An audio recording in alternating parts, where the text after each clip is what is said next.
All right, welcome to another episode of the Maker's Bar. I'm your host today, Jennifer Loading. Super excited about our guest today, Jeff Boyle. He is a CEO, he's an AI expert and a podcaster. So I know we're going to have a lot to talk about today. So Jeff, welcome to the show. Thank you, Jennifer. Happy to be here. This is going to be fun. All right, I'm so excited. I haven't been able to do recordings on Maker's Bar for a while, so I'm excited to be on here and get to talk to somebody and see what you're doing out there in the world. So let's get this thing started. I know you are the CEO of Bimodo AI. I want to talk a little bit about what that is and what you are doing. So let's start there. So everybody says they're in AI or they've got this or that expertise anymore. So I would say I'm a pioneer in AI, right? And that's not very hard to do because most of the pioneers now are only been doing it for about 2 years. But we help people from contract to close. So anybody who tries to take the high touch out of business anymore, I think they're just kidding themselves. It is, AI, I love it. It makes me, I think, 30x more productive with content creation, with contacting, with all of my systems. But in reality, what we do is we teach people how to marry the high touch with the high tech, and the results are significantly better. That's awesome. Yeah, I haven't had a chance to look at it all, but I know the AI is a big thing. I feel like every time I network, somebody's bringing something new to me and on it. And yeah, I think there's a lot of great things about it. It's funny when I work with my clients, a lot of times I will tell them, get in AI. And if you want to create, a sales letter or whatever, I'm not saying that needs to be all of the, the way the whole thing, but it'll give you kind of a format and a basis to work with to get started. And it makes things a lot easier and allows you to be more efficient, I think. Oh, I think if you're smart, it makes you smarter. If you're a good writer, it makes you a great writer. What we do is we work within, I guess you'd call me a prompt engineer. So I've got 10 employees, and most of my employees are to help onboard my clients or to be able to constantly evolve our system. So what we do is we create avatars. So yours would be Jennifer AI, and we train it on you. So we train it to be able to write like you, output content like you. So it doesn't matter if you're doing a sales letter. Don't just do the outline, but have it output it so it sounds like you. So we do a combination of machine learning and AI through these really sophisticated prompts. My prompts sometimes are 900 to 1100 words, even if you're trying to output a 400 or 500 word blog post or something like that, because AI needs rules. And so once we output cool stuff that sounds like you, then it understands you. Then afterwards, you just say, give me a tweet or give me an email about X, and it will automatically know how to structure it. It'll automatically how to use little words that you like to use. And that way it sounds like you. So that's what we focus on, is making it sound and act and output content as if you were writing it. So not just outlines. Let's make the whole thing sound like you. Yeah, I love it. No, and I see where this could be, really speed up. I think it could allow the entrepreneur or the creator to be more effective in the areas that they really enjoy doing and not spending a lot of time on these other areas. I know for me personally, like when you're talking about all that, I hate social media. Like I just really, that is the part, I'm okay with I love interviewing people. I love doing podcasts. I'm a face person. I love face-to-face conversation. When I get to that part of it, I'm like, So I hear this and I think, wow, this really could speed up the process for a lot of us people that are not into that kind of stuff, Oh yeah. We're, as you said, children of the early 70s. I think of myself more as an 80s guy. I think the music was great, but I agree with you on that. Yes. 70s has good music too. But anyways, what's so funny is that we started off as an e-commerce company. Then I started getting into, I'm kind of funny because my wife says I can figure out stuff that other people don't give a crap about. I think that's kind of how she says it. But I started geeking out on machine learning. And machine learning is so time consuming. Right. And so I would spend like 18 hours to get it to output 20% of the content to sound like me. And my wife just said, Nobody in their right mind is going to do that. So what we solved for is, all right, how do you give instant results and then train your machine over time? And I Mm, think that that's so I'd spent, I think, $250,000 on a e-commerce platform, and none of my clients wanted me to help them with e-commerce. They're all like, well, make me sound the way that you sound. And you talk about social media. I struggled forever to get anybody to listen to anything I had to say. So I just trained my avatar to be able to take trending videos, you know, and it just rewrites them in my tone and style on topics that I like. So now I can, instead of spending an hour trying to figure out what the heck I want to talk about for 30 people to watch it, now I can output 15 videos every Monday for my team, and each video takes me about 2 minutes of writing and filming to do, and it's just revolutionized the way I do it, and now actually people follow me. It's kinda strange. isn't that funny? It's like you're no longer having to put all the energy and effort in that part of it, and you can spend time doing the things you love to do. And so that sort of, it's funny how things like that. I think what you're doing is great, and it's funny how that works out. It's like I always talk about this, like delegating and putting things in places. Yeah. Getting sources and people to help you in the areas where you don't necessarily shine or don't enjoy doing them, because then they become burdens, and you're wasting too much time in that area. So Well, I'm an attorney, used to be an attorney. okay, I went to law school, how about that? I went to law school to protect me from me, and I gotcha. as a serial entrepreneur, and, but I also was an English major, so I love to write, but if you are a business owner and you just love to write, who's gonna sell for you? Right. Who's gonna help you do what you have to do? And I love sales. I love being with people, and that's really what we had to figure out is how do you take the high touch part? Because sales is still, especially if you're selling 12 to $15,000 products, Yeah. and you very much have to relate to the person. And how do you do that if you just met them over the phone? So that's kind of what we focused on, how to 30x your content, but more importantly, how do you then relate to that person, filter out the wrong leads, have the right people show up, and after the right people show up, how do you then relate to them so you can close the sale? That's what I love to do. I love the high touch part of it. Yeah, and that's important. I had a guy on my other show that we just talked about that, about automating and delegating so that you can focus on the relationships, which Yeah. is, we know that's how sales happen. I mean, you've got to be effective in the communication and the relational part of the business. And so how do you bridge those gaps? And it sounds like that's kind of what you're doing here, is being able to bridge that with the technology, which is, I think, important too. We have to embrace where we're moving towards, but still keep the relational piece in business, right? We do. We started the idea of this when I was living in Costa Rica with my family, and people said, "Why did you move to Costa Rica?" I'm like, "Have you been to Costa Rica?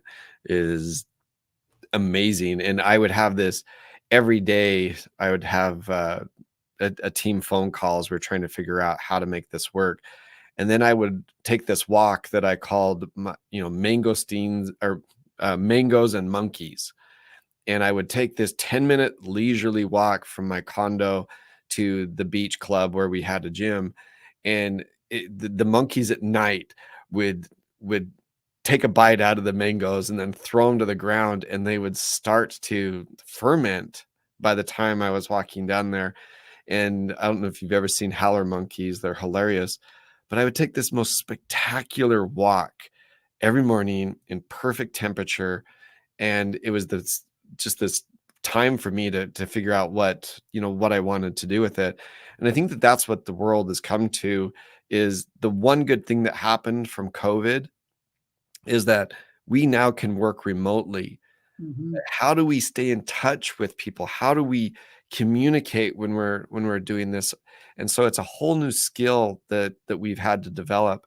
And my goal, honestly, after that spectacular year and a half in Costa Rica, was to work when I want, where I want, and with who I want. And I cherished that 10-minute walk every morning. And I think that that's, everybody's got to work towards something. And my goal is just to help people be able to accomplish that, to work when, where, and with who they want. It's great. It's great. I love it. I love it. Thanks for sharing that. It's all good stuff. So what were, I guess, because this is a fairly new company and you're kind of in that stage where you're getting things all going. And I'm definitely, when I get off here, I'm going to go check this out now that you're telling me about this, because I have been in the market trying to figure out some things in that AI. I've been looking at some different things. So I'm definitely interested in looking at that. But I would love to know, maybe for our listeners, what were some of the challenges, I guess, in this beginning phase? Because as we know, when we're doing business, there's always those challenges that come up that we have to learn to overcome. And so maybe share some of those with our listeners. Sure. Well, one of the things people say, well, what makes this different than anything else? That's what you always hear, because there's a lot of different AI things that are popping up, or it's just some people say, well, everybody just uses Chat GPT. Why would they do this with yours?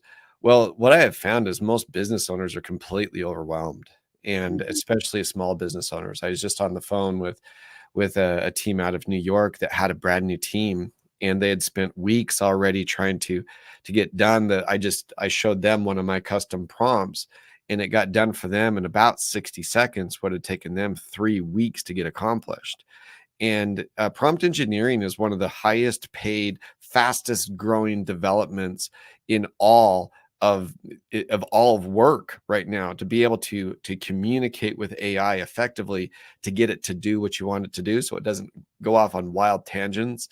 That was one of the biggest things that we had to learn how to do, is to really become great prompt engineers. And once we did that, then we realized, okay, we're outputting great content, but most business owners still had that same problem that I had when I was in Costa Rica, which is, okay, now how do I sell my product effectively over a webinar? So the evolution that we took is going from outputting fantastic content that sounds like you, to teaching you how to implement systems to go from contact to contract. And Right. that's really, it's a very new thing. I mean, you think about it, especially from, as we talked about, you know, a lot of people that are 35 to 55 are completely overwhelmed by this world. And then you have a lot of the younger, the 20-year-olds. My oldest son is 24. He can pick up on these things, but then how do you monetize them? Those are Right. some of the evolutions that we had to figure out. And now we're rolling. We have more leads than we know what to do with. And now I'm constantly scaling to be able to keep up, to be able to help these cool business people that we work with. Yeah, that's awesome. Yeah, it's interesting bridging, the different generations. Yeah, because I mean, if you think about us, not even having really computers and then going into this, and then this younger generation where they don't do as much, I think, the social face to face, right? We kind of grew up business wise. I came from the network marketing space. I was in leadership with Mary Kay for 22 years. I mean, when we started out, there really wasn't a whole lot of internet back then. We were Yeah. still doing paper agreements. Everything we did was face to face. And then you move into now where everything is automated, and I still like my face to face business. I still Mm. like my people facing, but we're having to learn to bridge these generations together with the technology, and really, how do we bring it all together? And it sounds like that's what you guys are doing. So thank you for Yeah. sharing, some of the challenges on that, because I do see how that could be one, definitely. Well, my 17-year-old son just gave a talk in church this last Oh, Sunday, and he had the first part of it generated with AI. I love it. And what I love is, so when I was in law school, I always disagreed with the professors and thinking, why in the world would you not be able to take some of your research into the exam? Because that's what you Mm, do in real life. When I worked with the judge, that's what I did. And it sounds dumb, but I remember the scientific calculators that came out when I was in junior high, and everybody, the teachers didn't want you to take those. They all use them now, right? I know they bring them in. I know.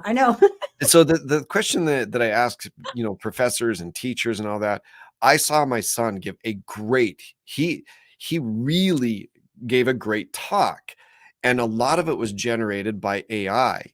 And it was a spiritual topic generated by AI. And I thought, this is where the future is getting kids off of just putting their face in this, but utilizing technology. But then we have a chance to teach them how to communicate better.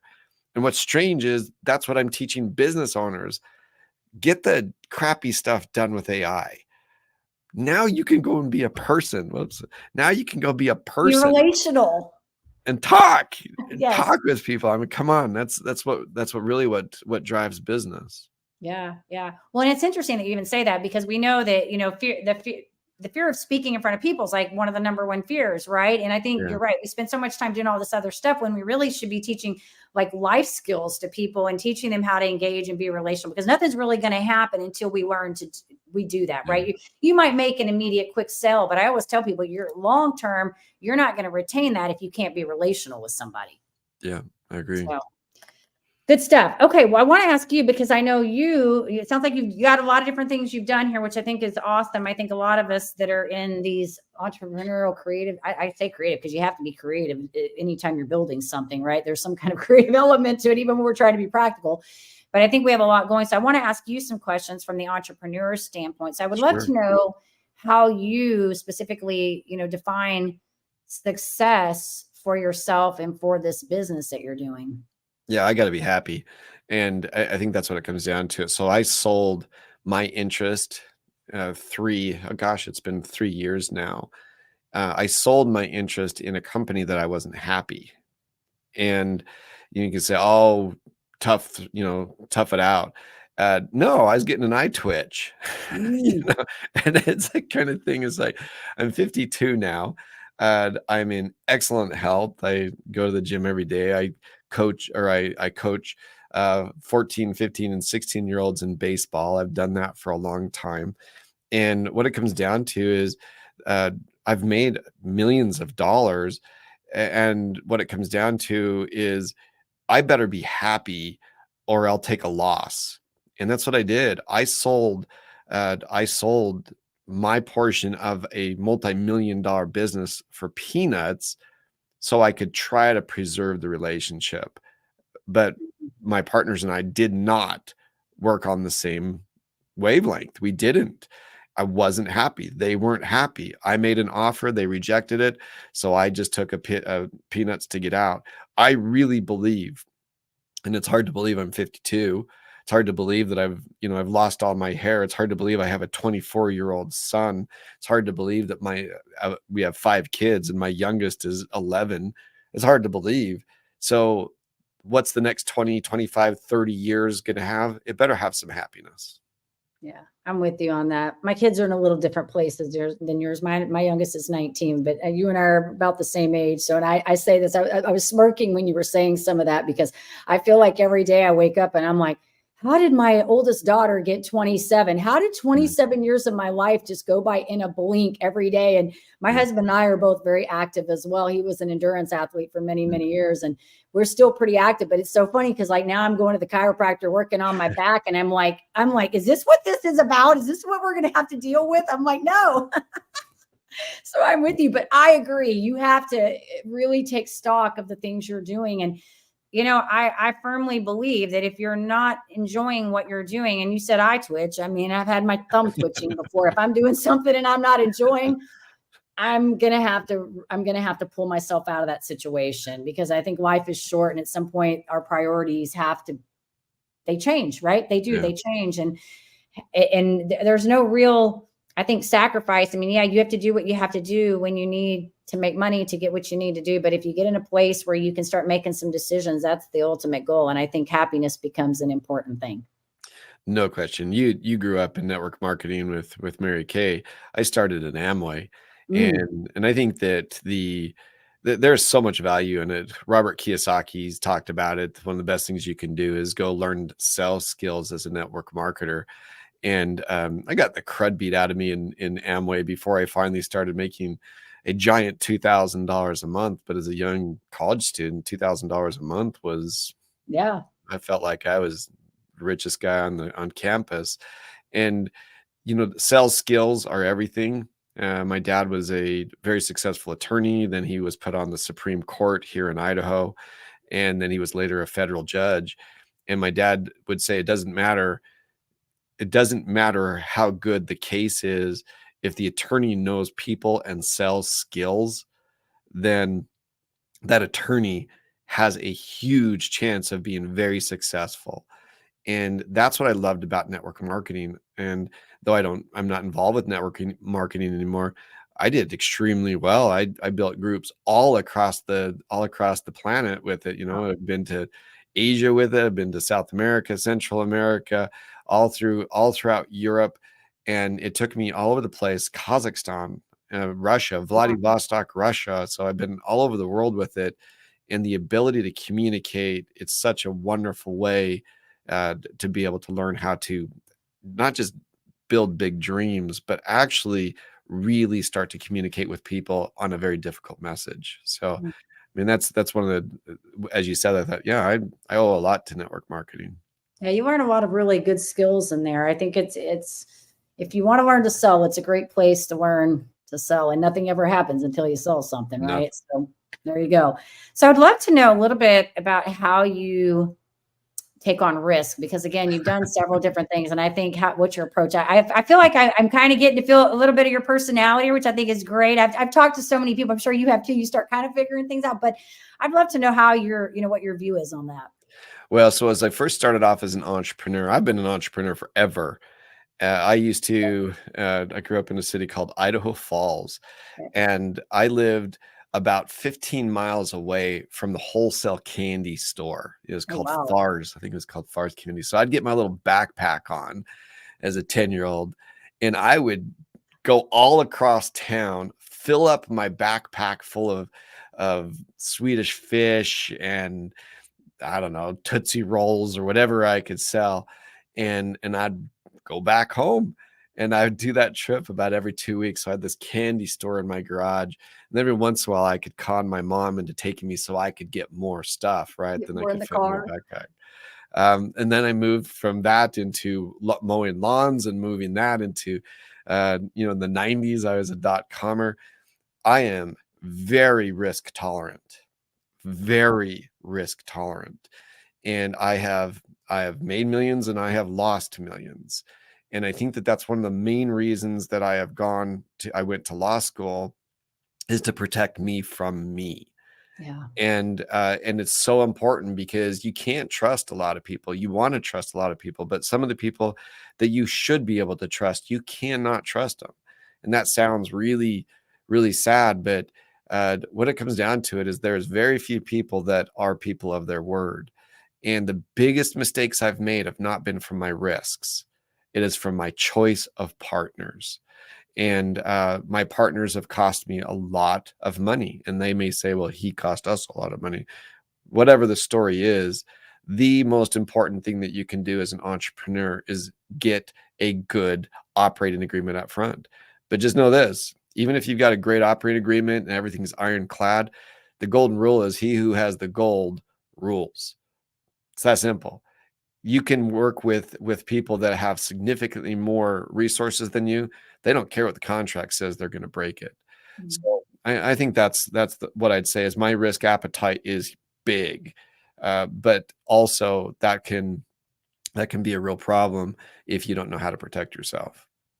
No, that's good. And I think this is a good point, because a lot of times, I hear this, I talk to so many entrepreneurs, and I think that this is like a common thread, right? Like that the more you do, the more you become risk tolerant, right? But at the same time, and you said so many things there about, gaining millions, losing. I mean, that's just part of the game in this, I think. And a lot of times I feel like young entrepreneurs, sometimes they come into this idea and think it's just going to be all uphill. And no, it's not. There's a lot of ups and downs in this. And I love how you were talking about the candy. I had another kid I interviewed one time that told me something funny like that too.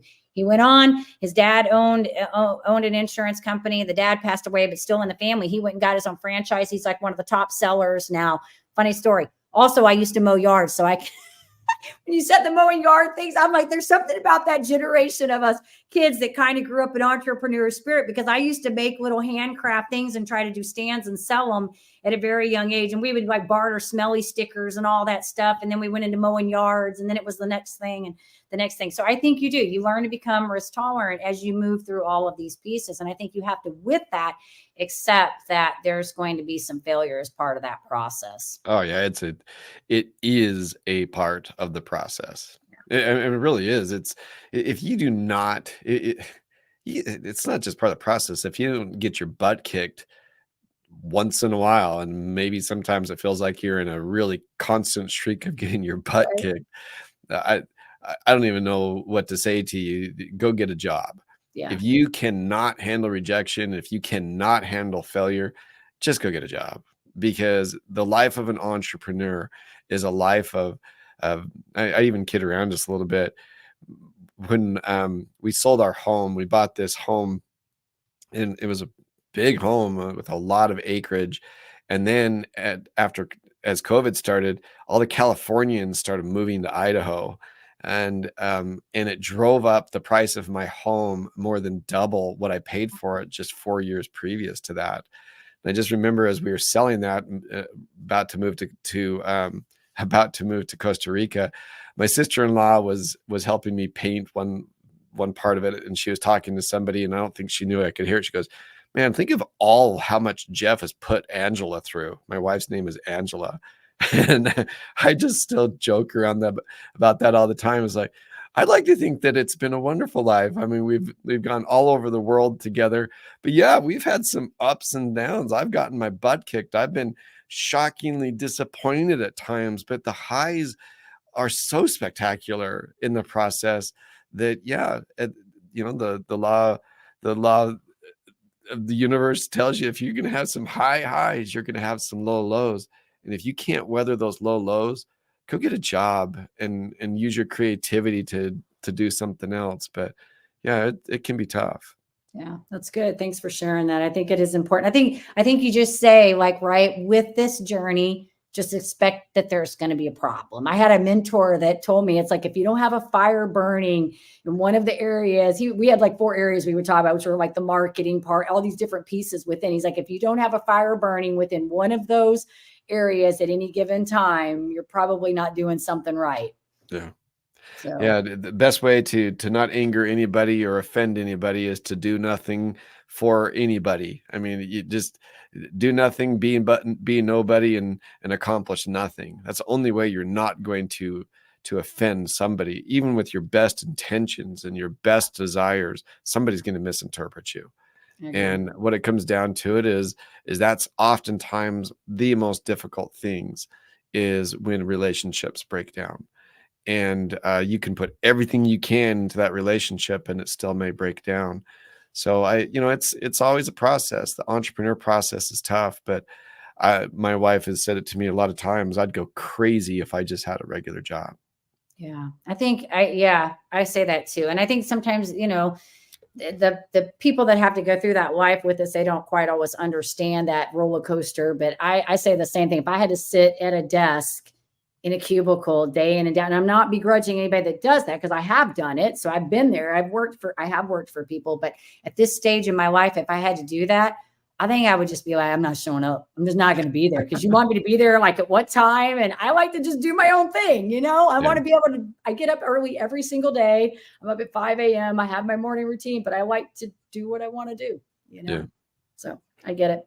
This is good. All right. Well, one other question I really love to ask: has there been any, because I know you've had a lot of mentors. You said you did Amway for some time. So you've obviously had lots of mentors in your life, and I think they're important. But is there any particular mentor, or maybe a book that you read or something, probably several, that you feel like has just kind of been a memorable place in your world? Yeah, definitely. My dad was always huge, and so when he passed away, it was a giant hole. He was super cautious, as a judge and everything. I think I scared the heck out of him a lot of times. But just having my parents, to be able to really give me the freedom and the support to be able to do that, and of course my wife is the same way. But within the business world, uh, is really interesting. I remember I was at an Amway event, and Bob Proctor was speaking at an event, and so I applied for his what was it called? His facilitator program. And I was just brand new, but my business was failing at the time. My Amway business was doing fine, but my business I started was doing very poorly. My wife and I were brand new. She didn't trust me yet on my business acumen, I guess. And so I spent $10,000. Gosh, this is now 26 years ago, 25 years ago. Spent $10,000 to go see Proctor and be in his small group facilitator training. And I just remember at a break talking to him when I was in the middle of a lawsuit, and he just said, drop the lawsuit. And I thought, "Oh, that's a stupid idea. I've got hundreds of thousands of dollars." He said, "It's going to ruin you." And he was right. He was right. And I've taken business, I've used that all throughout my career, is that, do you want to be right or do you want to be rich? Mhm. And that was super, super valuable. And even though there's certain things about Bob, I think he overcharged on a lot of things, but my goodness, it was really worth that $10,000 I didn't have, to be able to learn some of those lessons and just start to feel like I was turning on the light in a dark room at times. And it just showed me, I mean, there's statistics. There's a Sun Microsystems study that says that businesses that have mentorship built in lose 20% less people. Mentors are 6 times more likely to succeed and rise up through the ranks in a business if you're a mentor. And if you have a mentor, you are 5 times more likely to succeed.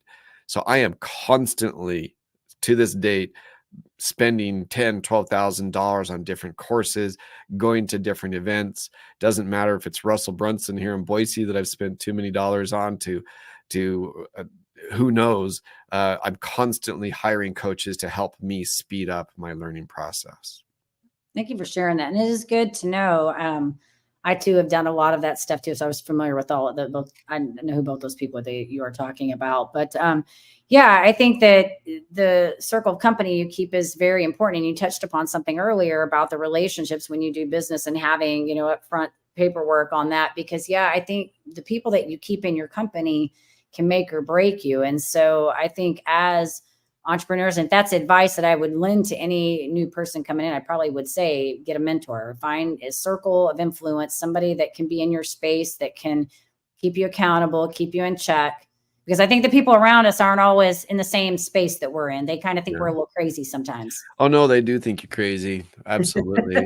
To be able to rent the failures of a Yeah. mentor. And that's really how my business is set up now is, yeah, people can use my platform and my platform works great. But the real value comes in understanding how to implement the results that you get, or how to get better results. Yeah. And that's what it comes down to, is that can you, that's what makes us better as human beings. That's why we've progressed the way that we progress. You look at the animals around us. I mean, what's the difference? Of course, we've got a different light that comes in, but we can learn from previous generations' mistakes. And that's what my dad said all the time, is he said he was standing on the shoulders of giants. He got to where he was with his law career because he benefited from people who came before him. That is crazy not to take advantage of. You're crazy. I don't even know how to say it. And some people say, well, that's too expensive. All right, get a job.